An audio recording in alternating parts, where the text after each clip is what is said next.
What if Grandmaster Luke Skywalker traveled back in time to the Jedi Council? Our story begins in the year 30 ABY. Grandmaster Luke Skywalker sits in his meditation chamber on Yavin 4, leading the Jedi Praxium, a new Jedi Order with over 150 members and living with his pregnant wife, Mara Jade. He knows their son will be named Anakin after his father. Luke has achieved many things in the last 25 years of the New Republic, including defeating Grand Admiral Thrawn, fallen Jedi, a clone of himself, and the Yuuzhan Vong. Despite these victories, he constantly strives to look forward. Yet, in this particular meditation, his thoughts drift to the past. His order has just suffered significant losses from the war with the Yuuzhan Vong, and during this recovery period, he can't help but wonder if he missed something crucial, a secret of the ancient Jedi that allowed their order to flourish to 10,000 strong. If only he could speak to that Jedi Council, seeking the wisdom they could provide. Yoda and Obi-Wan's Force ghosts haven't spoken to him in years, despite his pleas for their wealth of knowledge. Welcome to Star Radar, where we explore the most intriguing what-if scenarios in the Star Wars galaxy. Luke spends the next hour meditating on the Jedi of old, and something profound shifts in the Force. The Force answers Luke's call, its currents swirling around him, pulling him from the future and sending him back in time to the final year of the Clone War. He is about to uncover a truth that could rewrite the very destiny of the galaxy. Luke materializes before the Jedi Council, sensing other powerful presences in the Force. He opens his eyes, half expecting to see his wife returning home, but instead, he is surrounded by the very Jedi Council he had just focused his meditation on. Luke initially believes he's dreaming, wondering if his meditation has transcended the physical realm. But that couldn't be right. He reaches out with the Force, confirming that the 12 Council members before him are real, and he truly stands within the Jedi Temple. What could have happened? Had he connected so strongly to the richness of the cosmic force that he was actually sent back in time? He has to think quickly as a couple of masters rise, exchanging bewildered glances. They no doubt sense Luke's immense strength in the Force, a level comparable to any master in the chamber, perhaps even stronger. Mace Windu, whose exploits Luke has read and heard much about, stands and demands to know his identity. Luke realizes how this must appear. A man suddenly appearing out of thin air in the middle of a council meeting. They might even suspect him of being Darth Sidious. He scans the room, looking from master to master. Luke has read about the history of the Jedi from this era and recognizes the council members, confirming they must be in the midst of the Clone War. Luke stands tall and tells them he has come to help. He introduces himself as Luke, carefully omitting his last name, Skywalker. He explains that he is a Jedi like them, but not in the conventional sense. He claims to have been born in the deep outer rim, far from Republic space, and had to learn to train in the Force himself.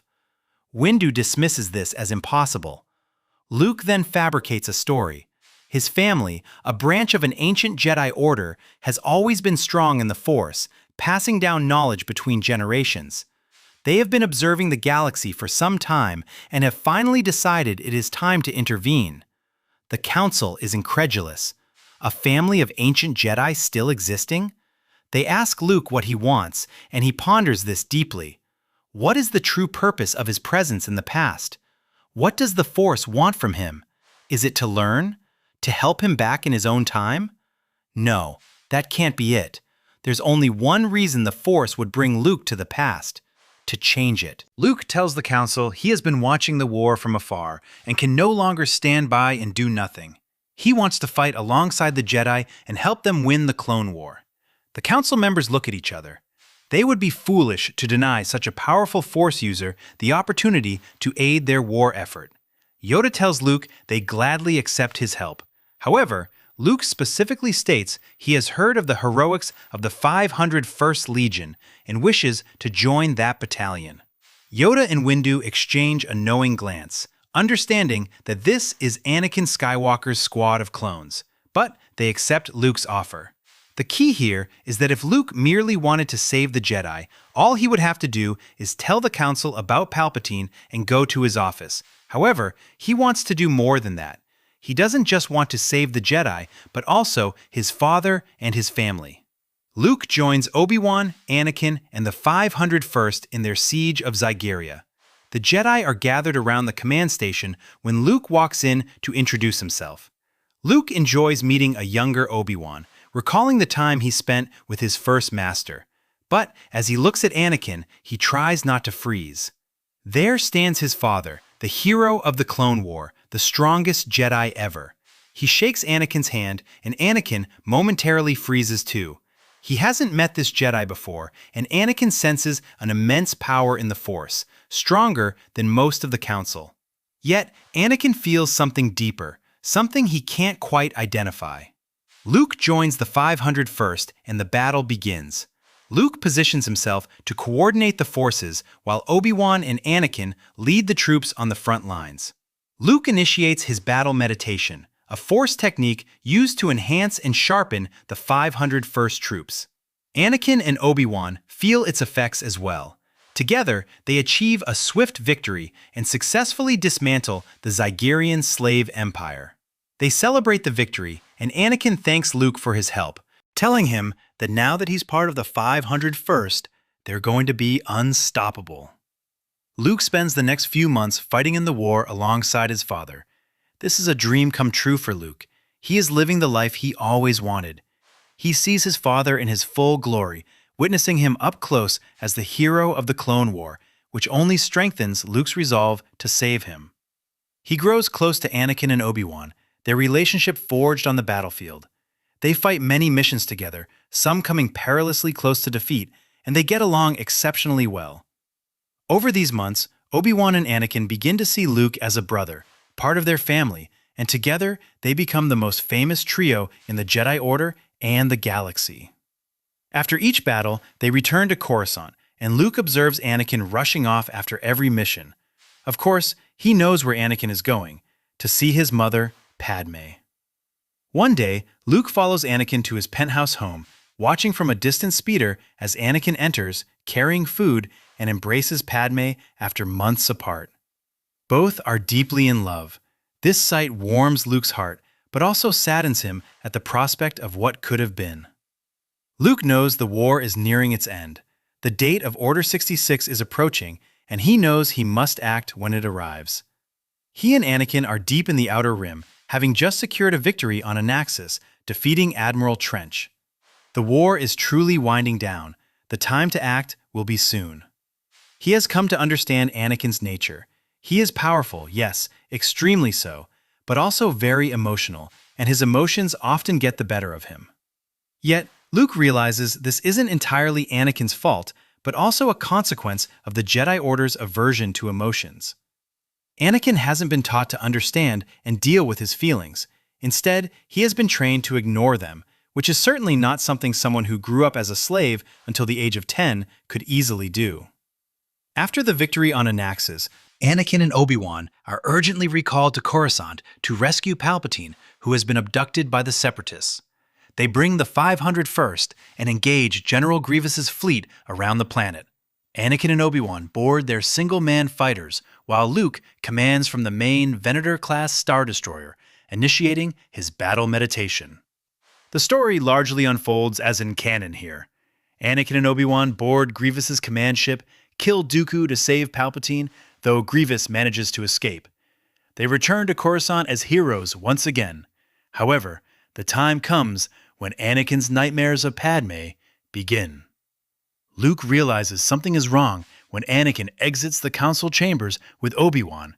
He goes to greet his friend, asking Anakin how their meeting went. Instead, Anakin bitterly replies that it went exactly as he expected from the council, telling Luke that they are stronger than any of them and should be the ones leading the war effort before storming off. Luke turns to Obi-Wan, asking what happened.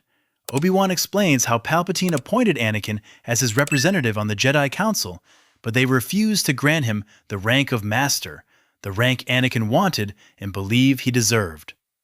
Luke contemplates this. It was a masterful move from Palpatine. and he knows this will turn Anakin against the Jedi. With this, the Sith's endgame is in motion, and Luke will not stand by and let it play out. Obi-Wan also informs Luke about Anakin being tasked to spy on the Chancellor, which Luke finds an interesting move from the Jedi. He knows Anakin is incredibly loyal, and the Council asking him to spy on his mentor, Palpatine, is essentially asking Anakin to betray him. In Anakin's mind, disloyalty is the greatest sin of all.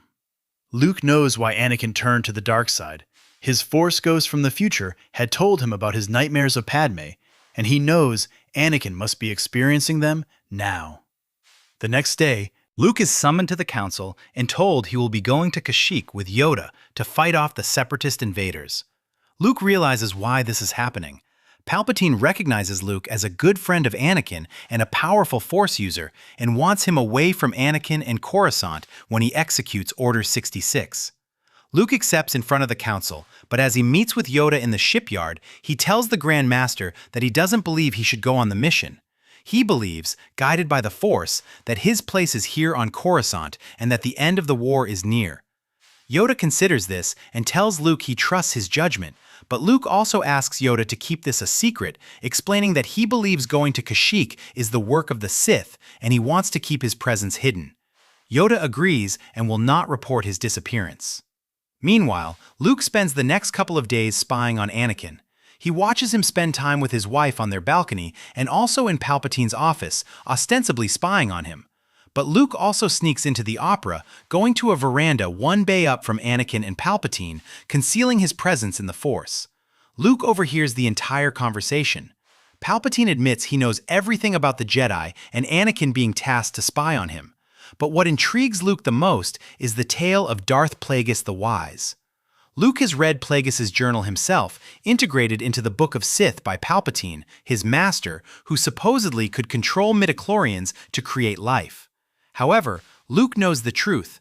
Plagueis hadn't truly learned the power over life and death. He was close, but the story was exaggerated. Yet, Luke can feel it. Anakin's pull to the dark side as he asks Palpatine if it's possible to learn Plagueis' power. Palpatine tells Anakin, not from a Jedi. Palpatine is good, extremely good, perhaps the greatest manipulator the galaxy has ever seen, and he can sense the shift in Anakin. Luke knows he has to act fast. Meanwhile, Obi-Wan is sent to Utapau, and Anakin is completely isolated, with only Palpatine by his side on Coruscant. Luke decides to make a trip to Anakin's home, not to meet with him, but with Padme. Padme has heard of Luke from Anakin and invites him in, but Luke can't shake the awkwardness of meeting his mother for the first time. He can't believe it's her, and his heart is filled with love. They sit down, and Luke tells Padme that he needs her help. He explains that the war with the Separatists is coming to an end, but that won't be the end of the fighting. Instead, Palpatine will betray the Republic to create an empire, and he needs Anakin to do it. He tells her that Palpatine is a Sith Lord, the enemy of the Jedi, and is attempting to turn Anakin to the dark side by preying on his nightmares of her dying in childbirth. Padme is taken aback, both by the horrific future Luke has laid out and by the fact that Luke knows about her and Anakin's relationship.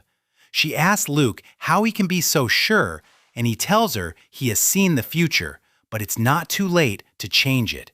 She asks Luke how, and he tells Padme that he will contact her within the next day, and she must act when the time is right, when Anakin is most conflicted, as she is the only one who can save her and their children. Padme nods, her resolve strong, but also asks Luke what he means by children. Luke smiles, telling her she already knows. As Luke is leaving, he is called by Master Windu to the hangar bay. Together, they stand around the communications console as they receive a report from Commander Cody that Obi-Wan has killed General Grievous. Luke asks where Anakin is, and they tell him he's delivering the news to the Chancellor that Obi-Wan has engaged Grievous in combat. Windu tells them they can go join Anakin and share the news that Grievous has fallen. They walk to their LAAT gunship, Luke joining them, intending to help take back emergency powers from Palpatine. However, as they are on their way, Anakin rushes up to Luke and Windu. Windu asks Skywalker what's wrong, and Anakin reveals the truth he has just learned. Palpatine is the Sith Lord, Darth Sidious.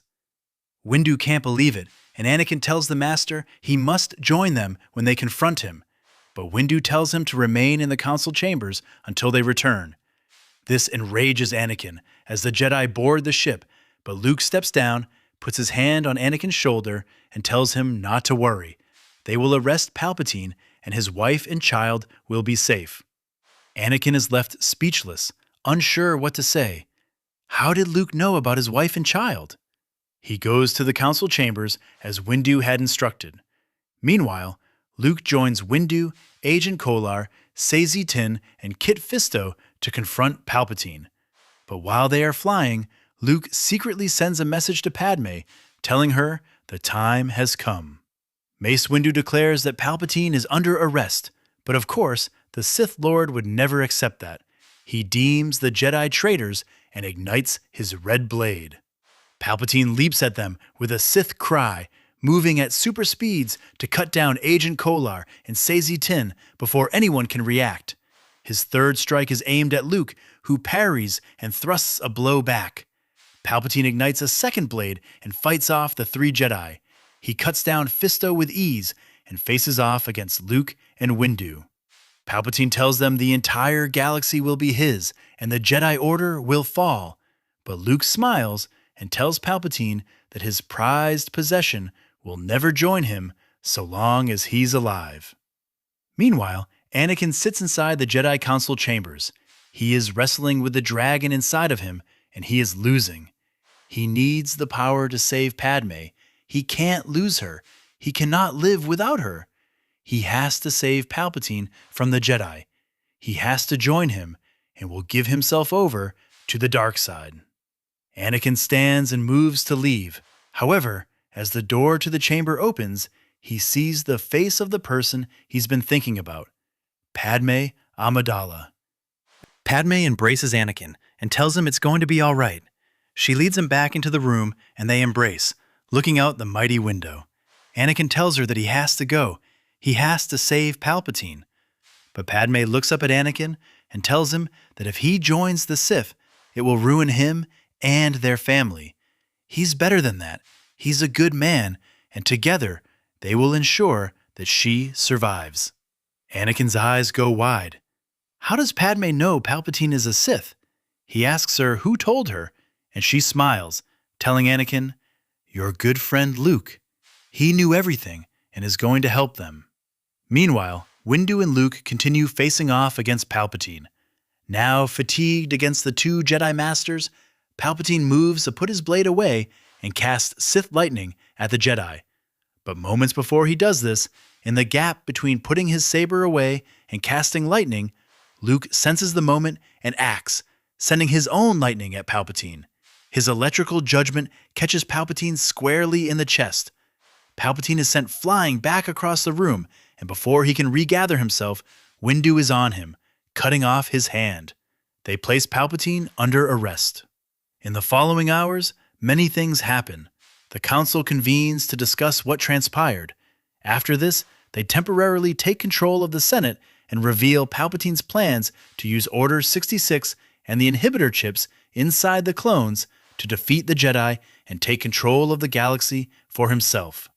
Also, with Grievous's death, the war is over, and they begin the process to elect a new chancellor. Luke stands in front of the council chambers and is congratulated for his role in defeating the Sith. Windu personally states that he doesn't believe he could have done it without him. They all bow and declare that Luke will be granted the rank of Jedi Master and a seat on this council if he wishes. Luke agrees and takes a seat. However, he knows it isn't going to be for long, as his place is not in the past. Anakin and Padme don't see Luke in the next couple of days, and in this time, Anakin's nightmares have stopped. With this, he believes Padme is no longer in danger. Padme goes into labor and successfully gives birth to Luke and Leia. Together, in the solitude of their home, they discuss what to do next. Obi-Wan joins them, and they discuss their options in depth, concluding that Anakin is no longer needed as the Chosen One. The Sith are gone, and nearly 10,000 Jedi remain. Anakin concludes that he is allowed to be selfish and decides to leave the Jedi Order to raise his family. Over the following days, he moves to the Naboo lake house with his family. After a week, Luke decides to join them. He had kept his distance after Palpatine's capture because he didn't want to affect the decision Anakin and Padme would make, leaving that up to them. He arrives at the lake house, knowing he has some explaining to do. Luke, Anakin, and Padme stand on the balcony. As Anakin and Padme ask him how he knew about their marriage and Anakin's nightmares, Luke stretches his hands along the stone balcony to look at them both, the same fire in their eyes that is also present in his own, and tells them it's because he is their son. His name as Luke is not a coincidence. However, he is from 49 years in the future. They cannot believe it and are utterly speechless as Luke continues, telling them he is not from this time, but rather a darker one, where Palpatine's machinations came to fruition, and he controlled the galaxy as Emperor, with Anakin standing by his side. However, the Force sent him to the past to change events and save his father. Anakin stands quietly and realizes how pivotal Padme's decision to join him in the council chambers was. If she hadn't, he would have gone to save Palpatine and joined the dark side. Anakin tells Luke to join them now on Naboo, to join their family. However, Luke looks out across the lake of Naboo at the sparkling water and the luscious terrain and wonders what his life would have been if he was the Luke from this timeline. Yet he turns and tells them his path in the Force was different. He hugs both Padme and Anakin, and his body disappears back into the Force. Luke closes his eyes, feeling the fist of the cosmos take him and thrust him back to the future. He expects to wake again in his meditation room on Yavin 4. However, he finds himself on a completely different planet. Luke has been here before. This is Tython. He looks across where he is standing, an ancient Jedi monument built thousands of years ago as a symbol of their power. He feels someone powerful in the Force approach and turns to see a man walking up to him. He doesn't recognize him. He isn't someone from his Jedi praxium, but as the man gets closer, walking towards him with a smile, Luke begins to realize the truth. This man isn't a normal being. This is his father, Anakin Skywalker, unburnt, unturned, the man he had just saved. Anakin tells Luke he hopes his journey was insightful as he places his finger in the center of Luke's forehead. In an instant, Luke feels everything. The memories of Luke in this timeline wash over him, training as a Force user under his father, his sister Leia, and younger siblings as well, helping bring peace to the galaxy together, defeating the Yuuzhan Vong, the lost tribe of the Sith, and Abeloth. Luke realizes this is the life he had fought to save. Anakin pulls his finger away and thanks Luke, telling him he's the only one that could have saved him. Luke asks how this is possible, that this isn't how time travel should work.